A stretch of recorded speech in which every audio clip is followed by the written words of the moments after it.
How's it going, Jeff? Good, how are you? What you got the gun for?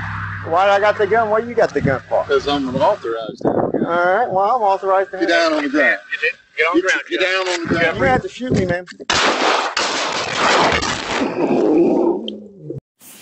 Alright, I've been sent the Sergeant Henry James Folsom deposition. It was taken on June the 6th, the year 2013, so that's a little over 4 years ago. It's going to take a while to read it. It's quite long, but I'll just go as far as I can until I get tired, and then I'll wake up in the morning and continue. In the state of Missouri versus Jeffrey R. Weinhaus. Henry James Folsom, June the 6th, 2013, Franklin County, Missouri, number 12AB-CR 02409-01. Court Reporting Associates, P.O. Box 440014, Brentwood, Missouri 63144, phone 314-275-4160. A lot of legal stuff. Case number. Deposition. Let me make this a little bit bigger. Deposition of Henry James Folsom taken on behalf of the defendant on the 6th day of June 2013 between the hours of 8 o'clock in the forenoon and 6 o'clock in the afternoon of that day in the offices of Franklin County Prosecuting Attorney's Office, 15 South Church Street, Union, Missouri, before Jane M. Rich, a Missouri certified court reporter, license number 411. Appearances. The plaintiff was represented by Mr. Robert E. Parks, the second Franklin County Prosecuting Attorney, 15 South Church, Room 204, Union, Missouri 63084. The defendant was represented by Mr. Hugh Eastwood, attorney at law, 7777 Bonne Home, Suite 1603, Clayton, Missouri 63105. Index, deposition exhibits, plaintiff exhibits 1 and 2, page 24, plaintiff exhibits 3, page 87, plaintiff exhibit 4, page 88. Examinations, direct examination by Mr. Eastwood, page 4. Henry James Folsom, of lawful age, having been first duly sworn to testify the truth, the whole truth, nothing but the truth, deposes and says on behalf of the defendant as follows. Direct, you know what, I'm going to get a notepad because I got a feeling I'm going to take some notes on this thing.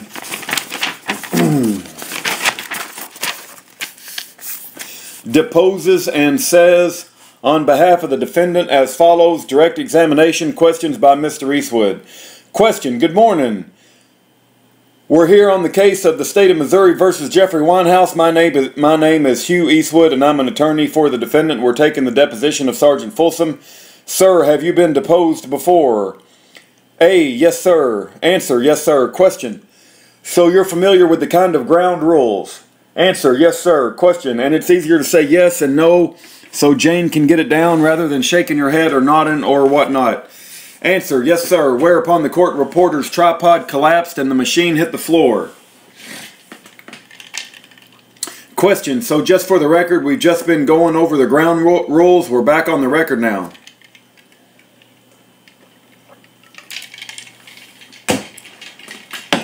After our little excitement there. And could you state your full name, please, for the court reporter? Answer, Henry James Folsom.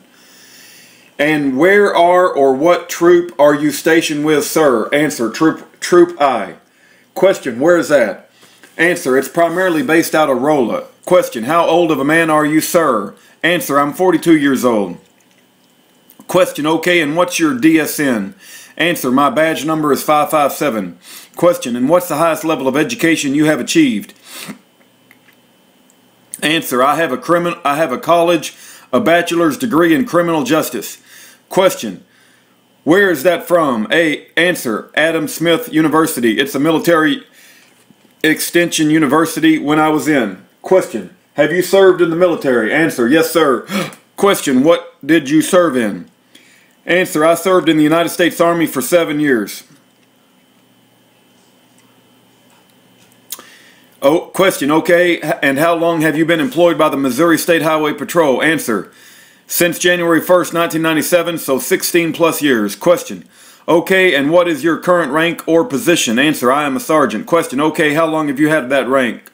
Answer, I'd say at least 8 or 9 years. Question, okay, I have to ask you some of these questions. Have you ever been formally disciplined or reprimanded? Answer, no. Question, okay, by this employer or by any other employer? Answer, no. Question, okay, have you ever been convicted of a crime?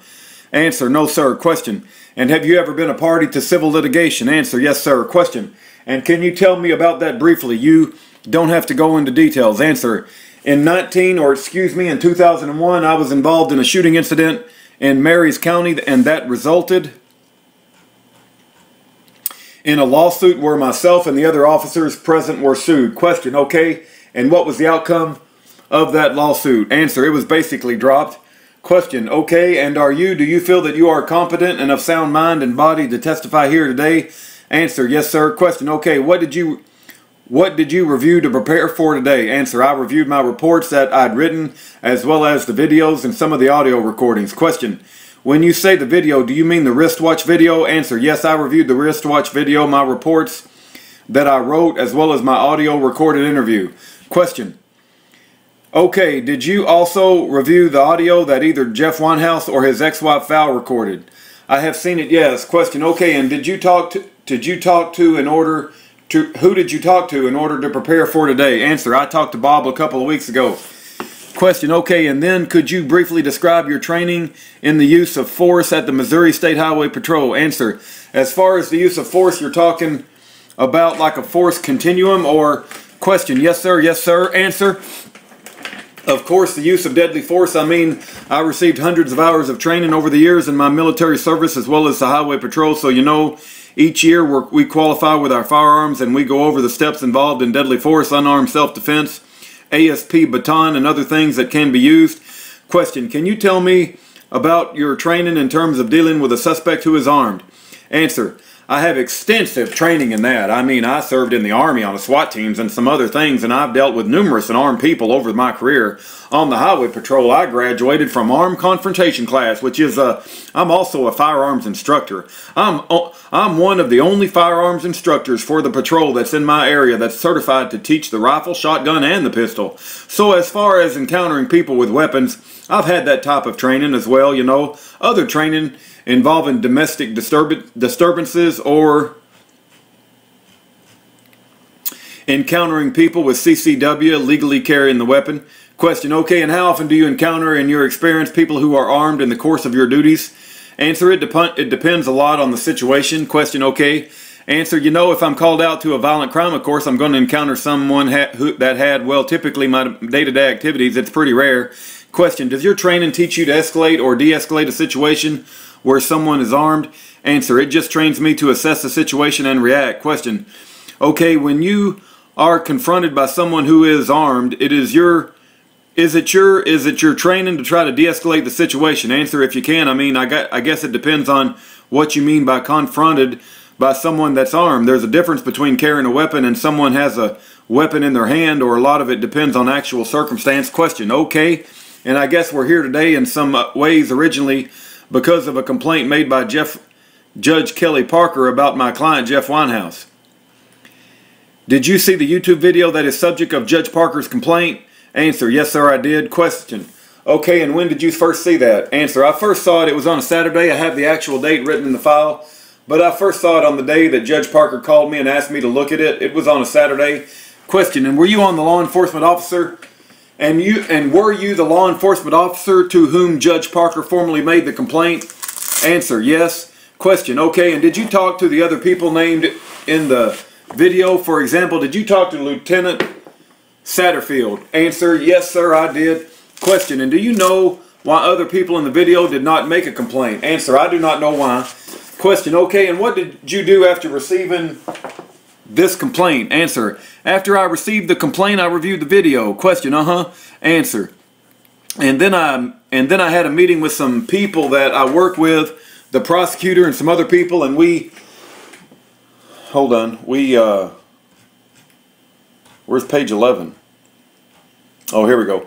We reviewed the video. We believe the video was at first made in Crawford County, and so we had an FBI and some other people look at the video with us. We had pulled the recordings of the video during that time period, or the first video I saw no subtitles. On the second video I saw had subtitles, so we kind of reviewed those and looked at everything and went from there.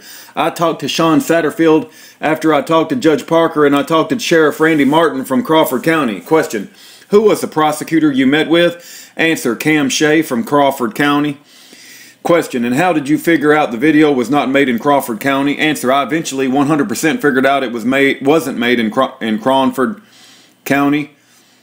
When I served a search warrant and saw the place where I believe the video had been made, there in the basement in Park Hills, at the office or the headquarters, set up with everything in the backdrop that was visible. Question: but the first time you went to that house, did you have a search warrant? Answer: no, sir.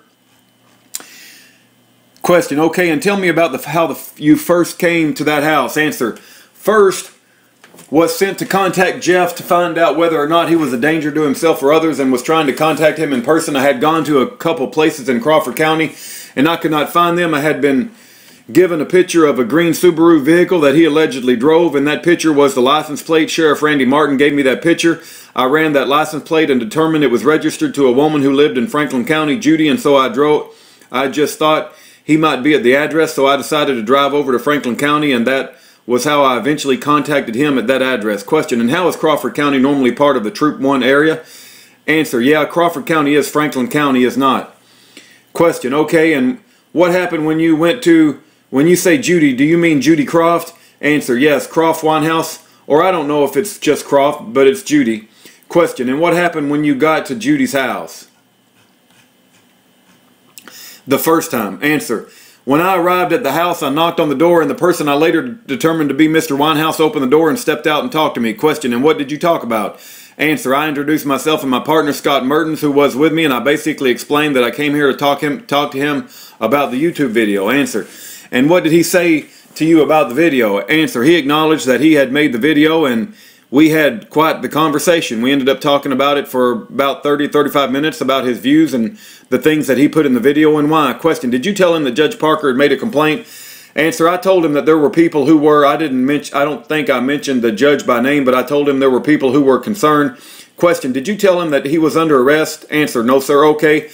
Question: okay, and what happened next? Answer: I basically talked to him and determined that he, according to his own words, was not a threat to anyone, didn't plan on using any violence or resorting to violence or doing anything of that nature, and I was getting ready to leave when, in the very initial stages when I met him, I had smelled marijuana on his breath and coming from the residence.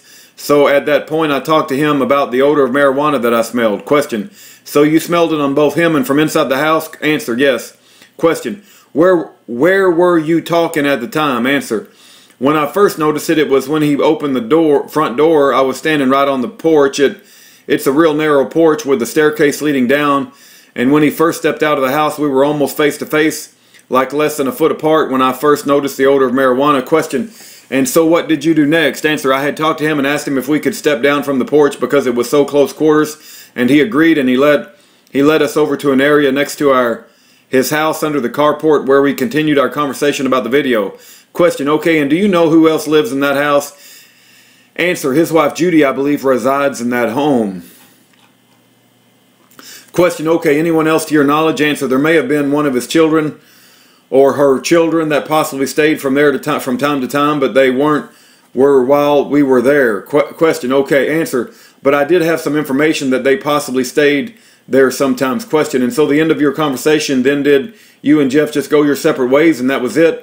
Answer: at the end of the conversation is when I informed him that I had smelled marijuana, and at that point he wanted to access his residence. I told him he couldn't access his residence. He was free to leave, but he could not access the residence. Question: and why was that? Answer: because I had intentions to apply for a search warrant for the residence, and I didn't want him to enter back into the residence until I had applied for the search warrant. Question: and what was the purpose of the search warrant? What were you searching for? Answer: was going to search primarily for marijuana, and I smelled when he opened the door. Question: okay, anything else? Answer: also, any evidence of the computer and the violence or doing anything of that nature. And I was getting ready to leave when, in the very initial stages when I met him, I had smelled marijuana on his breath and coming from the residence. So at that point I talked to him about the odor of marijuana that I smelled.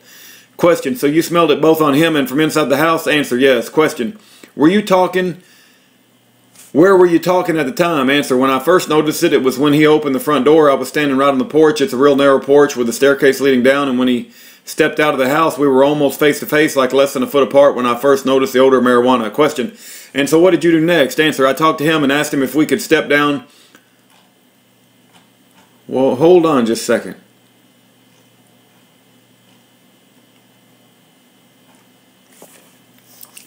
Yeah, I think I skipped around. Let me go back to question. And what was the purpose of the search warrant? What were you searching for? Answer, was going to search primarily for the marijuana, and I smelled when he opened the door. Question, okay, anything else? Answer, also any evidence of the computer and the videos being made there. Question, okay, and so you applied for the warrant. Did you get it? Answer, yes sir, I did. Question, okay, and then tell me about your search of the house when you came back. Answer, when I came back again, I explained to Mr. Weinhaus that I obtained the warrant, gave him a copy of the search warrant. I explained to him again that he was free to leave, did not have to stay. Question, Answer, and he advised me that he had wanted to remain there. And so we, Scott Mertens and myself, began to search the residence. We had several other officers that were there. However, they stayed outside and maintained security with Mr. Weinhaus and Scott Mertens, and I began to photograph and search the residence. Question, where did you look in the residence? Question, answer.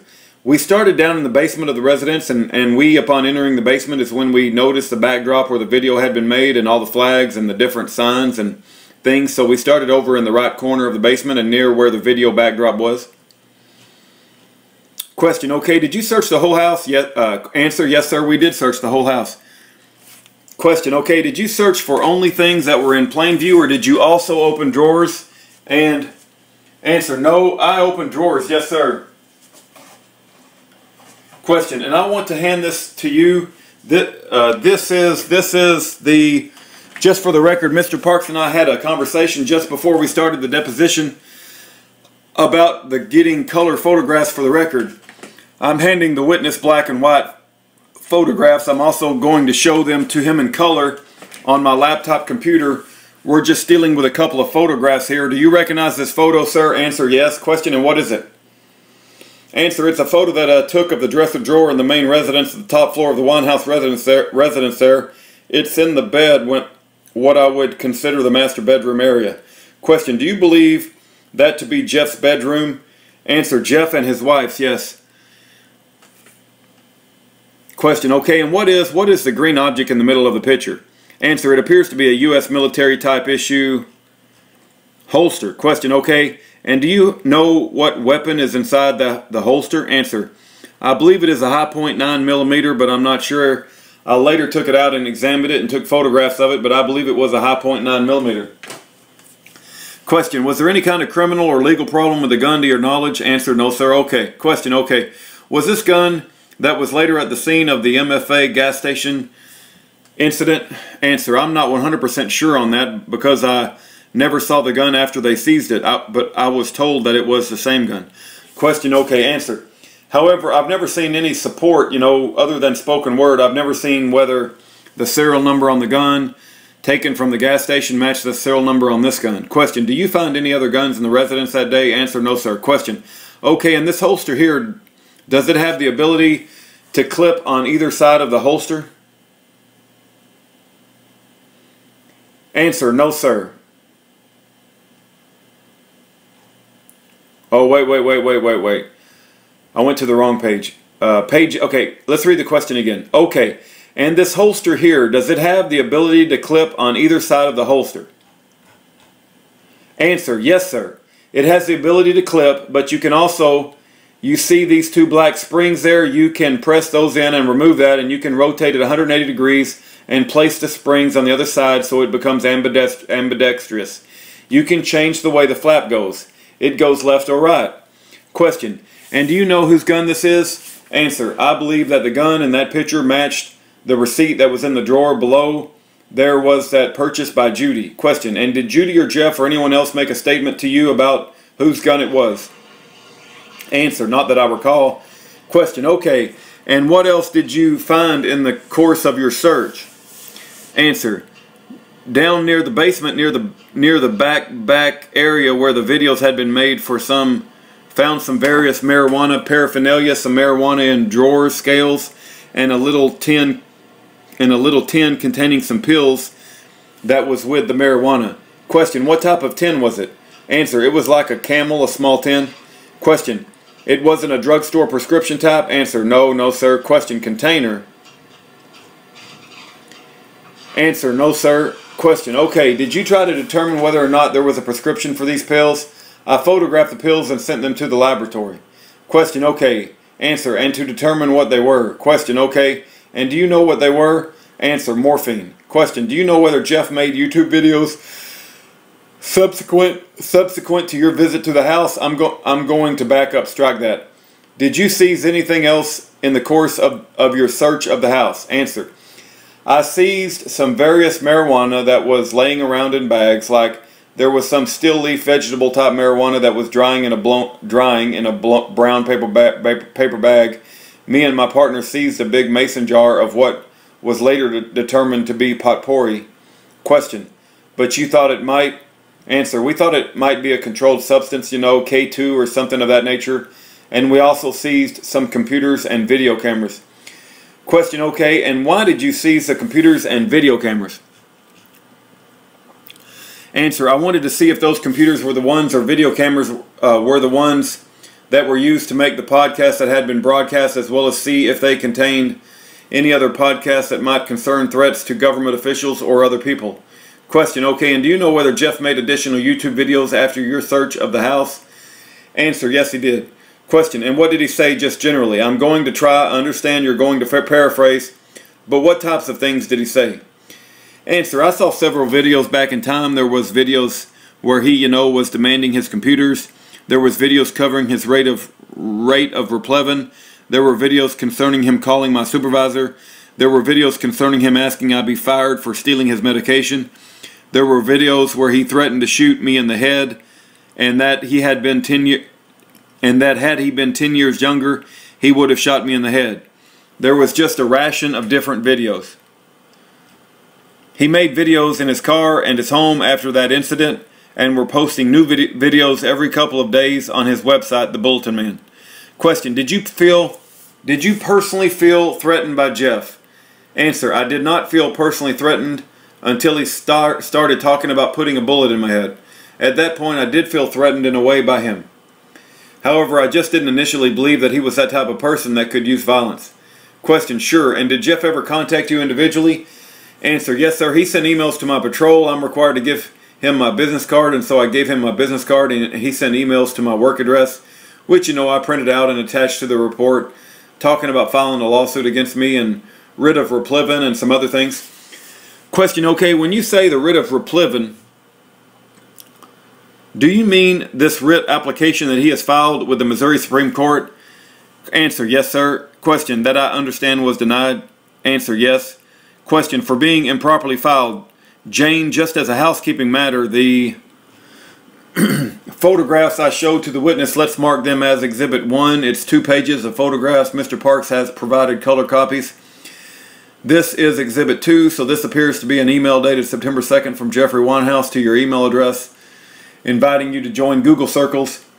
Is this an example? Do you recognize it? Answer, yes, I do recognize it. Question, okay, and this is an example of the type of personal communication that Jeff sent to your email address? Answer, it is one of the communications he sent to my email address, yes. Question, did he attempt to contact you using other social media sites such as Facebook, YouTube, or anything else? Answer, not to my knowledge. Question, okay, do you participate on those sites? Answer, no sir, I do not. Question, okay, and do you feel threatened by requests such as this to join Google Circles? Answer, no, I actually didn't know if that was done automatically by Google. Question, answer, sometimes you on Google Circles, if you're a member of Google or have a Gmail address, they'll invite the other people who you send email that have a Gmail address to be a part of your frequent mailing list or thing. So I didn't know if because he had my email address, if the computer did it on its own, wanted me to join, so I just kind of disregarded it and printed out a copy of it and kept it. I didn't know if he actually sent it or if it was something that Google sent. Question, but you did not feel threatened by requests such as this? Answer, I did not feel threatened by this request, no. Question, you felt threatened by the statement essentially that he wanted to put a bullet in your head? Answer, yeah, and that he was going to sue me and try to get me fired and some other things. Question, okay, but did you see a distinction between the threat to sue you and the threat to shoot you? Answer, yes I did. Question, okay, and what was the distinction? Answer, obviously one's physical and one's monetary, but reporter marked defendant exhibits 1 and 2. Question, what medium did Jeff use to make statement that he would have shot you in the head? Answer, it was on his Bulletin Man account and his YouTube account. Question, so this was publicly broadcast? Answer, yes, it was publicly broadcast. Got a lot of phone calls. Question, did he ever send communications directly to you, personally to you, that made threatened statements? Answer, just to my email address about you, about, you know, lawsuit and where did I want to be served and things of that nature. Question, okay, and then we're also here today because of an arrest warrant and you sought to execute on September 11th, is that correct? Answer, yes sir. Question, okay, and I want to learn a little more about that warrant. Who issued that warrant? Answer, the courts here in Franklin County issued one. Question, okay, and how did you obtain the warrant? Answer, I obtained the warrant by contacting Bob Parks and submitted the probable cause affidavit, and he prepared the paperwork and had the judge sign it. Question, and why did you make a probable cause statement? Answer, I made a probable cause statement in order to obtain an arrest warrant because I was ordered by my supervisor to try to place Jeff into custody before the 17th when he was allegedly going to occupy the courthouse. Question, okay, and let's back up on this to this occupy. When did Jeff make his statement that he wanted to occupy the courthouse? Answer, I don't remember the exact date, but it was sometime in September when he ran his initial video, The Party's Over, I believe is what it was called. Question, this is the video that threatened Judge Parker? Answer, yes. Question, and what did you take the phrase or word occupy to mean? Answer, to have physical presence. Question, okay, and why was that threatening? Answer, during the video, of course, he had talked about executing people and the right to bear arms, and I believe he had said something to the effect of march right in there and blast you motherfuckers out of here. So it seemed to be slightly threatening to me. Question, okay, generally speaking, to occupy a public building isn't necessarily a threat. Would you agree with that statement? Answer, I agree. Question, you've heard of Occupy Wall Street movement, for example? Answer, yes sir. Question, and to your knowledge, that is mostly a non-violent movement? Answer, yes sir. Question, okay, and who do you notify about this arrest warrant? Answer, who did I? Question, notify, right. After you got the arrest order from Mr. Parks, did you notify anyone? Answer, I notified several people after I received the arrest warrant. Question, who were they? Answer, I notified my supervisors, Lieutenant George Knowles, Lieutenant Sean Satterfield, notified my partner who was with me when I obtained the warrant. Question, and who's your partner? Answer, Scott Mertens. Question, okay. Answer, I also notified FBI agents. Question, why did you notify the FBI? Answer, they had initially reviewed the videos with me and they knew we were going to do some actions against Jeff, and initially I had notified them I had the arrest warrant to let them know that we would be trying to effect an arrest, and later I ended up having to ask them to come and assist me. Question, had the FBI been involved in the investigation earlier? Answer, yes sir they had. Question, who brought them in, do you know? Answer, I did. Question, and why? Answer, when I first viewed the video, The Party's Over, I didn't feel like there was a specific enough threats, in my opinion. I had some other people look at it. After Cam Shea looked at it, he felt like the video on itself standalone was not a reason to effect an arrest or detain or bother Mr. Weinhaus in any way. I had the FBI look at the video just to see if it was under federal statutes or other, if maybe it involved any of their judges or any federal officers or the court or anything, and to get their opinion of the video. Question, do you know what the results of the federal investigation was? Answer, I just talked to Special Agent Marishak and he sent it up to his SAC in St. Louis, and their opinion was that they thought the video to be threatening. However, they didn't believe that the video in itself was criminal. Question, okay, and did you notify the Franklin County Sheriff about the arrest warrant? Answer, on the arrest warrant, yes, I notified after the judge signed it. I came downstairs outside the other courthouse and I called the Sheriff's Department to inform them that we had obtained an arrest warrant and asked them to assist me in the arrest.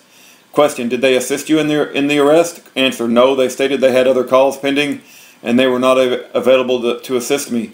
Question, okay. Answer, however, they felt like I could go ahead and serve the warrant on my own. Question, who did you talk to at the sheriff's department?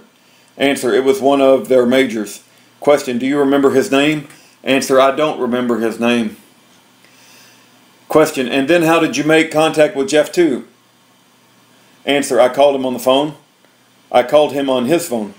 Question, okay, and did you tell him that you were going to arrest him? Answer, no sir, I did not. Question, why not? Answer, I wanted to not tell Jeff that I was, going to arrest him because I didn't think that he would want to turn himself in, or I didn't want to have any problems with that. I felt like if I would come up with a ruse to meet him and return some of his equipment, I could explain to him in person that I had an arrest warrant versus doing it over the phone and possibly, getting into more trouble. Because if I told him there's an arrest warrant, maybe he'd try to flee the area or barricade himself or do a number of things. So I just told him that I needed to meet him. I needed to meet with him to give his computers back. Question, do you believe Jeff was dangerous? Answer, at that point, not really. Question, okay, and where did you arrange to meet him? Answer, originally we had set up to have him meet us at the MFA station. However, when I talked to him, he even said a public place, and I logically suggested that. Since we were sitting there and he said it was okay, that he would meet us there. So we ended up meeting on the MFA station on K Highway, just up the road from his house a little ways. Question, why did you choose that location? Answer, it was public, it was public, it was private, it was not a lot of traffic there, and it was a location that he knew fairly well.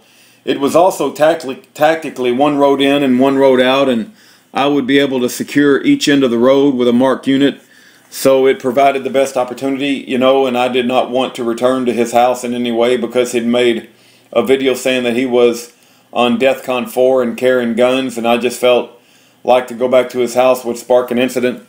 Question, why didn't you choose an alternate location such as Troop C or Troop I for him to meet with you? Answer, like I said, he wanted an isolated place. We wanted an isolated place where there weren't a lot of entrances and exits, where no one could be possibly hurt if anything went wrong. Question, you think it would be more dangerous for him to come to a highway patrol troop station? Answer, well typically I wouldn't have him go to Troop C. That's an hour and a half away. I've only been there once in my career. I would just have him meet me. Since it was a Franklin County warrant, I would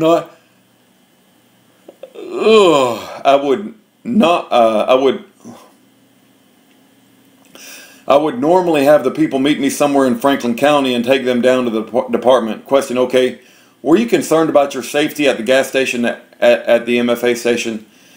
Answer, initially no. I mean, we brought several firearms. We had several, our safety equipment with us and things.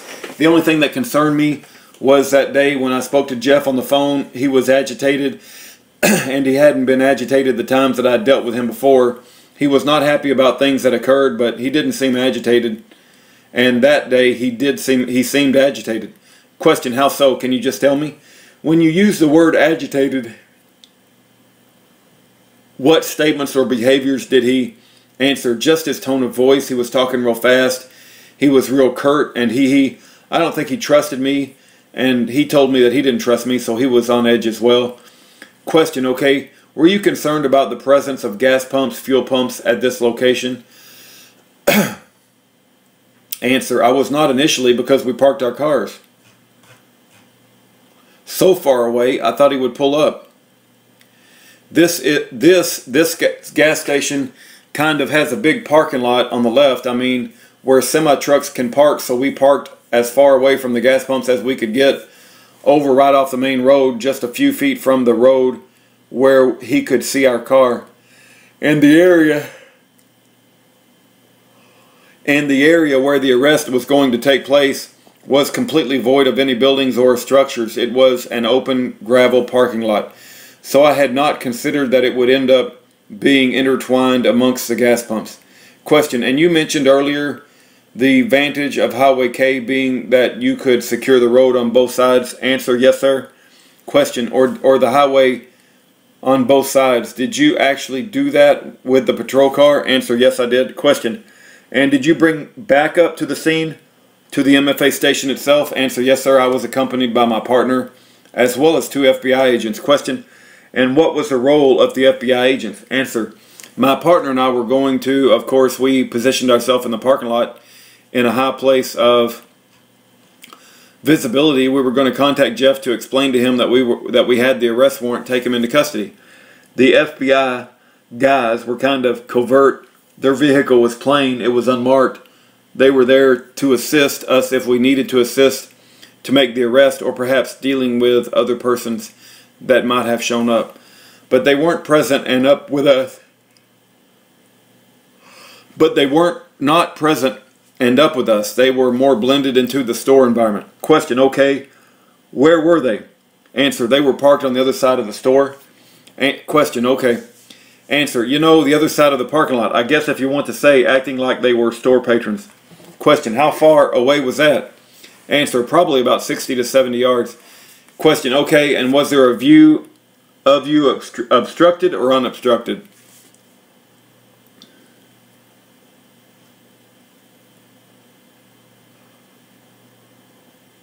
Hold on, I've lost. Oh, answer, I couldn't answer that. I mean, it's a line of sight parking lot, but I couldn't answer what their view would be. Question, is it unusual for federal agents to assist executing an arrest warrant for a state crime? Answer, no sir. Those 2 FBI agents they have assisted me dozens of times, and it's not uncommon for me to assist them. Question, okay, and so they are actually... Answer, and so they are actually both stationed in Rolla, and I've known them for years, and it's not uncommon to, because of their wide jurisdiction and our wide jurisdiction in the state of Missouri, that we help each other. Question, were you wearing a bullet-resistant vest? Answer, I had it with me, however I did not put it on. Question, why were you not wearing it? Answer, I had it with me with the intention of putting it on, however I was being lazy, and it was hot. And me and my partner were riding in the car, and at the point when I talked to Jeff, he said he was going to have some people show up with him. There was some people that showed up in the gas station. I had every intention of putting on my vest, and as a matter of fact, I mentioned to my partner we need to go ahead and put on our vest. And he mentioned to me, you know, if we do that and if these people are with him, they're going to see us jump out and put on our bulletproof vest just before he shows up. So I hate to spook him, and I said, well, you know, you're right. And we had a short conversation about that, and we both didn't see Jeff as that kind of person or a threat, so we just left them in the back seat, which was, you know, just a bad judgment call. Question, when you say bring people with Jeff, what led you to believe that Jeff might bring people with him? Answer, when I talked to him, he explained to me that he was not coming alone. Question, okay, that he was going to bring people with him that were going to show up there to accompany him to make sure everything was on the up and up. Question, and did Jeff when he was going to be arrested? Answer, no sir, he did not. Question, so what would... Question, so what would... Did you know what Jeff's belief was while he was going to the station, Mr. Parks? Well, I'm going to object to that because he calls for speculation and on the part of the witness. However, if you can answer that, go ahead and answer it. Question by Mr. Eastwood. Yeah, I don't want you to speculate. I'm only asking if you know. Answer, I don't know any I do not know any reason other than the one I provided, which was to give him back his computers. To give him his computers back. Question, okay. And when Jeff said he would bring people, did you take that as a threat? Okay, I'm going to pause here on page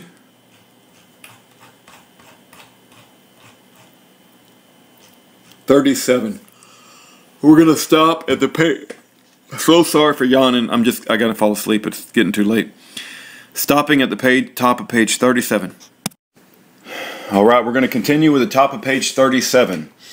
I didn't take it as a threat. I just took it that it was going to be complications if he had more people show up to try to explain to him that he was under arrest. Question, did it elevate your concerns for your safety and that of your partner? Answer, it elevated enough where I informed everyone and the FBI agents and some other people there may be some civilians, but I still do not expect any violence. Question, were there other people at the gas station before Jeff got there? Answer, yes sir. Question, when I say other people, I mean other than you and the FBI agents and your partner. Answer, we were originally set up. There was no one there but us. After my phone call with Jeff, some people pulled in. Patrons of the gas station pulled in prior to Jeff's arrival. Question, okay. And were they inside or outside of the gas station when Jeff pulled in? Answer, there were two guys in a flatbed truck that were out messing with the gutters. There was an A&W root beer man that had A&W root beer stuff on and was going in the store and coming out, and there was some other people that pulled up in a different type of truck. Later I found out one of them was from Australia, so there was a small group of people that kind of pulled in during the time we were waiting on Jeff. Question, at the time, I'm only asking you for your knowledge at the time, not now here today. Did you have concerns that any of those people might be with Jeff? Answer, yes I did. Question, okay, that they might be undercover, so to speak? Answer, I just figured they were supporters of his and were friends of his. Question, did they elevate your concerns for your safety? Answer, not at that point, no, other than the fact that I wanted everyone to know that they may possibly be involved. Question, okay, were you communicating with the FBI agents who were parked away by the use of radios or signals or anything else? Answer, I believe we just walked over there and told them. Question, oh, it was like 60, 70 yards. I think I just walked over and told them. Question, did these gutter repairmen or any of the other people in the area, did they interact with you prior to Jeff's arrival? Answer, no. Question, did they interact with the FBI agents to your knowledge? Answer, I believe the FBI was asked to move their vehicle by one of the people working on the gutters, so that I believe there was some interaction there, but not with us. Question, was the interaction confrontational to your knowledge? Answer, I don't believe it was. Question, they just said, can you move your car in? Answer, yes, we just happened to be in the way. Question, okay, do you know that at the time that Jeff was recording the meeting or planning to record the meeting? Answer, you know, I knew he recorded a lot of things, and I knew that he was a member of the Cop Block organization, and they, you know, they like for all their meetings and contacts with law enforcement to be recorded. I did not know for sure that he was recording anything. Question, okay, and so tell me a little more about where you and the Corporal Mertens parked to wait for Jeff. You said earlier that it was a high place, a public place. Answer, yes, we parked on, you know, the parking lot was kind of sloped in a downward angle. Question, okay, and we parked in a high part just right off the road, just, I mean, in the best visible space we could get, isolated, just me and him, and our vehicle out front. Question, isolated from what? Answer, from the store and gas pumps. Like I said, it was 50, 60 yards in between us and the store and everything. Question, was it when you say elevated, was that at the top of the incline? Answer, the store is at the bottom of the incline. Our car was parked at the top of the incline. Question, that's what I was getting at. Were there any houses near you? Answer, there were some houses, you know, around in the area next, adjacent to the store on each side, I believe. Question, okay, and then how long did you wait between calling Jeff and Jeff's arrival? Answer, I don't recall that specific time. I know I wrote it in the report, but it was not. It was less than an hour, whatever it was. Question, okay, and what happened when Jeff arrived at the station? Answer, when Jeff arrived at the station, he pulled into the parking lot and drove around behind our vehicle. The way he had positioned our car, I was anticipating that he would pull up and stop beside us and talk to us like you normally do when you stop to talk to a friend or stop and talk to someone. However, he drove past our location and circled behind us in on the edge of the parking lot and then sped past our vehicle and kind of slowed to a stop. Almost skidded on the gravel. Thereafter, he passed our vehicle and was in front of us. Question, so is it fair to say he did a circle around you? Answer, he did a circle adjacent to us. He couldn't get all the way behind us, but he did like a loop adjacent to us. Question, and what kind of car was he driving? Answer, he was driving a green Subaru wagon. Question, and how high was the top of that car? Answer, I would have no idea, as high as a normal car, I guess. Question, it's not like a Jeep or an SUV or a truck that's higher. Answer, it might have been slightly higher. It was kind of a wagon, station wagon type of thing, hatchback, but I couldn't speculate on the height of it. I know it's taller than the normal car. It's taller than the roof of our car. Question, and when Jeff came to a stop, how was he positioned relative to you? When I say he, I mean his car. Answer, his car was positioned with the rear of his vehicle was facing the front of our vehicle at an angle, and basically his car was positioned in front of our vehicle between us and the exit. Question, did the positioning of his car elevate your concern for your safety? Answer, it did. Question, and why is that? The way he drove in and the fact that, as he drove around us, I initially thought, maybe he was going to ram us the way he accelerated. And I saw him taking off his seatbelt and just struck me odd. And then he kind of slid to the stop and got out. It just struck me as odd the way he pulled in like that. If you were going to meet the police, I worked narcotics for several years, and typically, like a lot of things people will do, is if you're going to go buy drugs at Taco Bell, they'll pull in the parking lot and burn out and try to see if there are any other cops or get someone to take action or do whatever, or maybe pull in and do a minor traffic violation and drive off to try to draw attention. So I wasn't sure what he was doing, if he was trying to maybe see if there were anyone with us to notice any surveillance, or if he was just aggressive. But I was already alarmed that something wasn't right. It certainly isn't the way you would pull into a parking lot to meet two policemen. Sure, question, sure, and now you said though you were at the top of an incline, so a car would need to accelerate a little bit, wouldn't it, to get up that incline? Answer, well, there's not much of an incline behind us. Question, okay. He was driving the incline would be north to south. He was driving east to west, so. Question, so he didn't go up an incline? Answer, a little bit of a grade, yeah. Question, okay, and if Jeff was there to pick up computers, wouldn't it be fair for him to have the back of the hatchback facing towards you? Could be. Question, to put the computers in the back of the car? Could be. Okay, so possible there's more innocence explanation for his parking. Question, okay, so it's possible there's a more innocent explanation for his parking. Answer, oh yes. Question, than bad intent. Answer, it is possible. Question, okay, and then you said Jeff took his seat belt off. When did he take his seat belt off? Was his car still in motion, or was he at a stop? Answer, as he entered the parking lot and drove past us, he was already removing his seat belt. He was already taking his seat belt off. Question, was his window opened or closed? Answer, I can't remember if it was partially opened or closed. I could just see the belt, him taking the belt over the top of his head and removing it. Question, did he make any statements to you as he was pulling in? Answer, not that I could see. Question, did he wave or gesture? Answer, not that I remember. I just remember observing him taking off his seatbelt as he drove past us. Question, was he looking at you or looking elsewhere?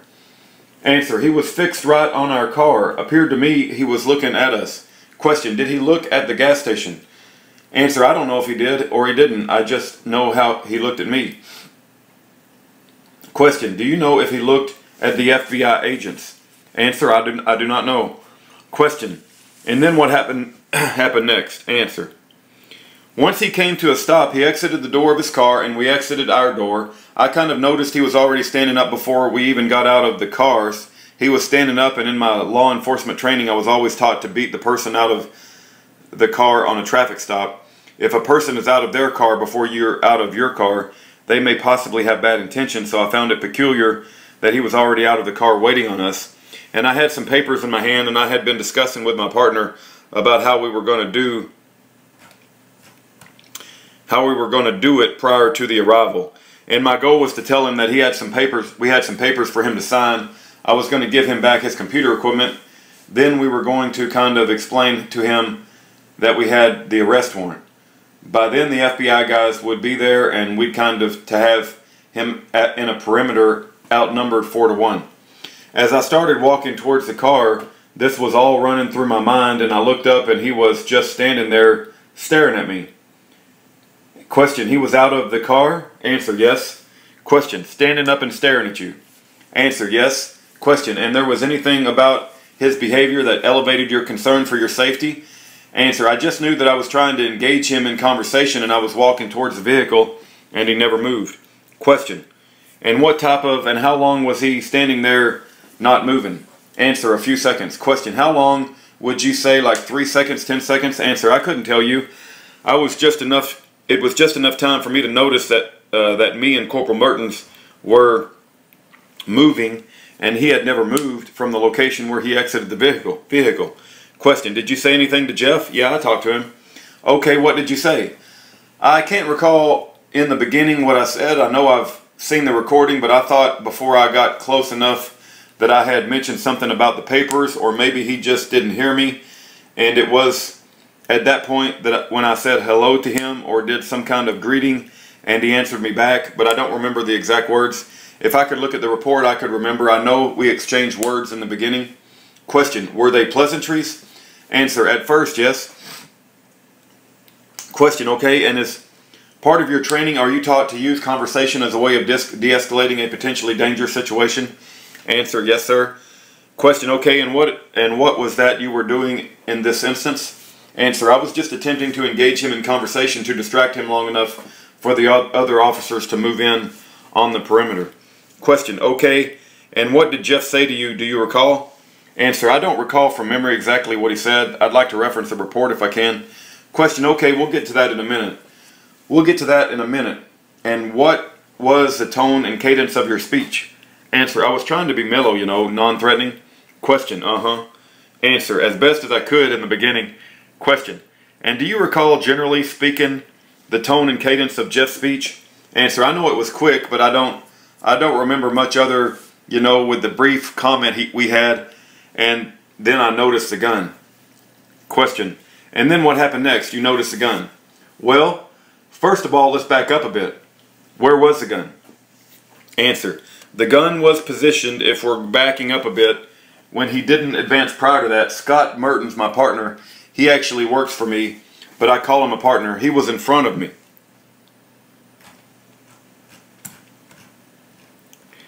Question, okay. Answer, I did not like the fact that he was in between me and Mr. Weinhaus, and I did not know if he had observed the fact that Mr. Weinhaus was standing still beside his vehicle and Scott Mertens was getting ready to walk out and expose himself on the side of the vehicle towards Mr. Weinhaus, and I had suspicion that something wasn't right. So I grabbed Mr. Mertens by the back of his shirt and told him to go to the car and open the trunk. And he said, are you sure? And I said, go to your car and open the trunk. And then when I went to the edge of Mr. Weinhaus' car, I kind of did a quick peek, is what we call it, and I looked around the corner and saw both of his hands, and I didn't see anything in his hand. And I saw Scott going back and opening the trunk when I told him, like I told him, question, why did you tell Scott to go? Why did you tell Corporate Mertens to go to his trunk, to go to the trunk? Answer, because he's got 4 kids, he works for me, and I didn't want nothing to happen to him. If we both thought something was wrong, you know, I'd been doing this 23 years, and I've lost people that I work with, and that's just my nature. I'm always going to take the lead. I'm always going to go, you know, if I can shield someone that I work with and not have them go through something, I will. But my instinct was to protect him because he's my friend, and I knew that something wasn't right. Excuse me while I puke. I'm going to go barf now. Question, what were you protecting him from at that time? Did you know there was a gun? Answer, no, I just did not like the manner in which Mr. Weinhaus was staring at me and standing there, and his posture seemed aggressive. He seemed agitated, and I just had this feeling that something wasn't right. And I grabbed a hold of Mr. Mertens and told him to go back to the trunk of the car. Question, and then you saw this gun? Where was the gun? Answer, when I first saw the gun, it was on his right front area of his hip. And question, so could you stand up, sir, and just point generally where it was? Answer, when I first encountered him, he was standing like this, and his arms were here, indicating when I peeked around the corner, I see both his hands are visible. Mr. Eastwood, just pause for a minute. Let the record reflect that the witness has his hands in front of him about his waist level. Question, continue, sir.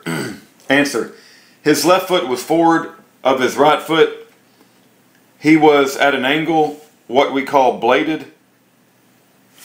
He was bladed towards me. I could see both hands, and I stepped out from behind his vehicle. Question, okay, stop there for a second. When you say bladed, from a side angle or from a front angle? Answer, just like I'm standing this way, he's bladed, indicating. Question, okay. Answer, you know, instead of being square.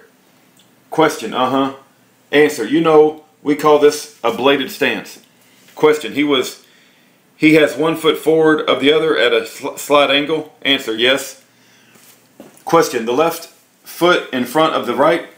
Answer, yes. So when I observed him in that stance, I could see both his hands are empty. I went ahead and stepped out. I still had the paperwork in my hand. At that point is when I kind of closed the door. Question, okay. Answer, because he had left the door open, he was standing in view of the door. Question, let me stop you there. During this period of time, when he was standing still, the door was open? Answer, yes. He's standing, and that's what alarmed me, because he's standing in view of the door. He has not got out and closed the door like a normal person would. He's standing in the V of the door, and he's not advancing. And he's just standing there staring over the back of his car with the door open. Question, okay, and when you first noticed the gun and you pointed it, was here on his right? Answer, yes, when I stepped. Question, waist level. The reporter, you both are talking at the same time. Mr. Eastwood, and I apologize, I'm equally as guilty. Question, so the gun was on the right hand side? Answer, it was on the right hand side, slightly to the front. Question, slightly to the front? Answer, yes. So about the front of the hip bone, right hip bone here? Answer, just right in front, you know, where it would rest in the front of the hip bone. Question, and was the gun in a holster? Answer, yes, it was in a holster. Question, okay, and what type of holster was it? Was it a holster that had a cover that went over the grip of the gun?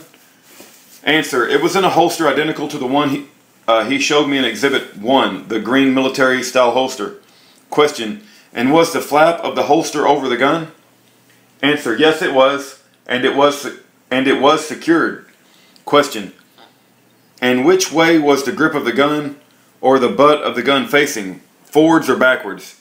It's facing backwards the way it should be, not in a cross draw position. Question, not in a cross draw position, just a regular type position, okay? Answer, just a regular position on the right hip or a strong hand right person? Question, do you know if Jeff's right or left-handed? Answer, don't know. And do you know what action must be taken to open a holster of this nature? Yes, sir, I do.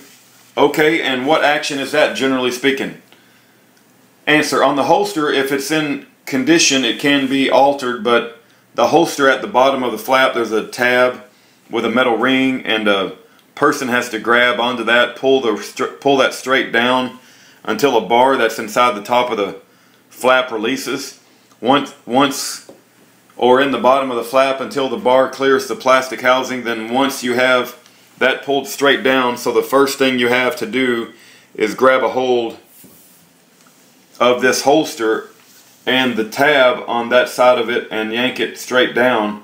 Once you have it down and all the way and the plastic has cleared the bar that you're pulling on, it's a metal tab that controls a metal pin, basically a bar.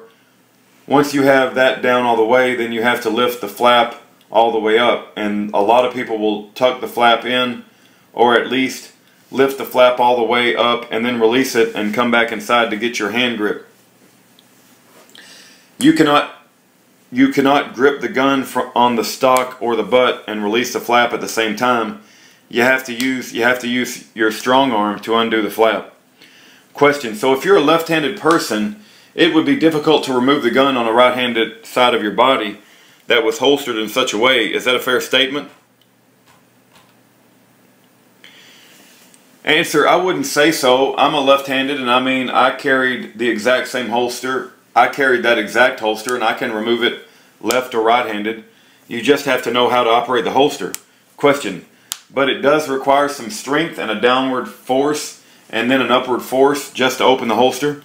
Answer, just to expose the weapon that he would be able to access it, to draw it, because it's designed to be a retention holster. I mean, that's what they issue airborne troops, and and jump out of planes, so that the flap does not open and the weapon does not disengage. Question, so it's difficult or impossible for the weapon to accidentally fall out? Answer, it is very difficult for it to accidentally fall out, yes. Question, and I suppose it's difficult or almost impossible for, say, a passerby with bad intention to snatch the gun out of your holster? Answer, it would be difficult if they didn't know how the holster opened, yes.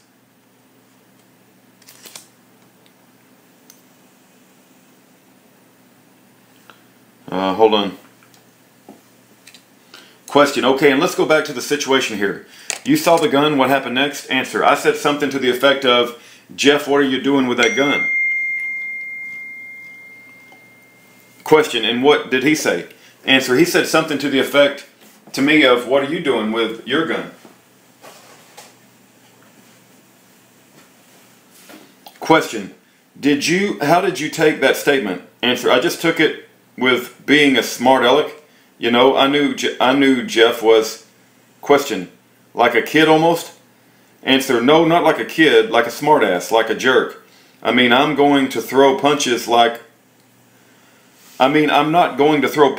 a kid. He was just being antagonistic about it the way he said it.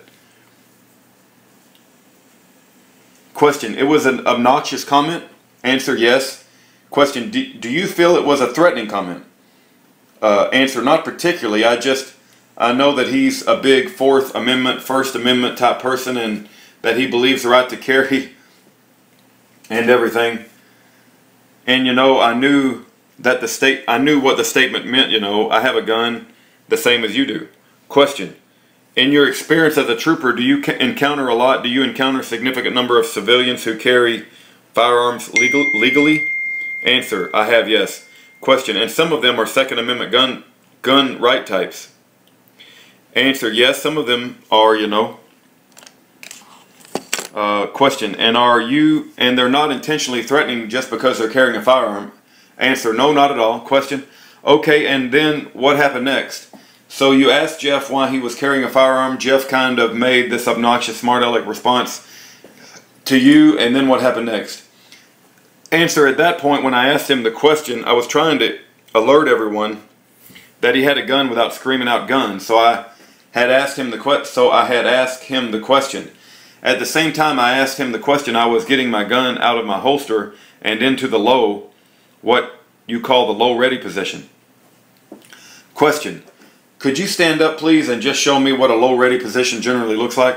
Answer, I had my gun on my left hip, and so when I say, what are you doing with the gun, I automatically have my hand on my gun. He said, what are you doing with your gun? And we were staring face to face, and I pulled my gun out and dropped it right here on my side, just here at the low ready. So when you say a low ready, I'm here.